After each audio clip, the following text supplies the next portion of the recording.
ഇമാം നാഫി റളിയല്ലാഹു അൻഹു പറഞ്ഞതാണിത്. രോഗിയായ ഇബ്നു ഉമർ റളിയല്ലാഹു അൻഹു ഒരു തരം മത്സ്യം ഭക്ഷിക്കാൻ ആഗ്രഹിച്ചു.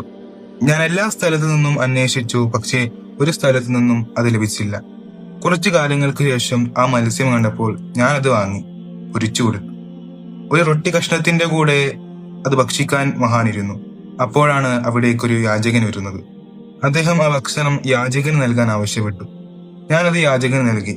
ഞാൻ ആ യാചകനോട് പറഞ്ഞു, ഞാൻ 1.5 ദിർഹമിനാണ് ഈ മത്സ്യം വാങ്ങിയത്. ഞാൻ അത്രയും പണം നിങ്ങൾക്ക് നൽകാം, നിങ്ങൾ അതെനിക്ക് തിരിച്ചു തരുമോ? യാചകൻ സമ്മതിച്ചു. ആ ഭക്ഷണം ഇബ്നു ഉമർ റളിയല്ലാഹു അൻഹു വീണ്ടും ഭക്ഷിക്കാനിരുന്നപ്പോൾ അതേ യാചകൻ വീണ്ടും വന്നു. ആ ഭക്ഷണം യാചകന് കൊടുക്കാനും ഇനി ദിർഹം കൊടുത്തത് വാങ്ങാതിരിക്കാനും ആവശ്യപ്പെട്ടു. എന്നിട്ട് അദ്ദേഹം പറഞ്ഞു, അള്ളാഹുവിന്റെ റസൂൽ പറയുന്നത് ഞാൻ കേട്ടു, ആരെങ്കിലും ഒരു വസ്തുവിന്റെ മേൽ താല്പര്യം വെക്കുകയും മറ്റൊരാളെ പരിഗണിച്ച് സ്വന്തം താല്പര്യത്തെ ഉപേക്ഷിക്കുകയും ചെയ്താൽ അള്ളാഹു അവന് പുറത്തു കൊടുക്കും. അള്ളാഹു നമുക്കെല്ലാവർക്കും പുറത്തു നൽകുമാറാവട്ടെ. ആമീൻ.